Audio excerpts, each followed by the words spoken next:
একদিন এক বিড়াল বড়শি দিয়ে মাছ ধরছিল। হঠাৎ আকাশে দেখা দিল এক এলিয়েন শিপ। শিপ থেমে গেল, আর বের হলো এক অদ্ভুত এলিয়েন। বিড়াল বলল, স্বাগতম পৃথিবীতে। মাছ, মাংস না কাবাব, কি খাবে বলো? এলিয়েন কিছু না ভেবে বিড়ালের সাথে বাসায় গেল। গল্প করতে করতে সময় কাটতে লাগল। হঠাৎ বিড়াল একটা রেডিও চালায়, একটা গান বাজে। গান শুনে এলিয়েন দুর্বল হয়ে মাটিতে পড়ে গেল। বিড়াল একটু দেরি না করে রশি দিয়ে বেঁধে ফেল তাকে। বলল, এখনই তোমার দেশে ফোন দাও, উদ্ধার টিম ডাকো।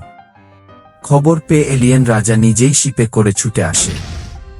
কিন্তু বিড়াল এবার বুদ্ধি খাটিয়ে একটা বোমা ছুঁড়ে মারে, রাজাও পড়ে যায়। শেষমেশ বিড়াল দুইটা এলিয়েনকে কাবাব মে হাড্ডি বানিয়ে খেয়ে ফেলে। আর কেউ লাইক, সাবস্ক্রাইব করল না।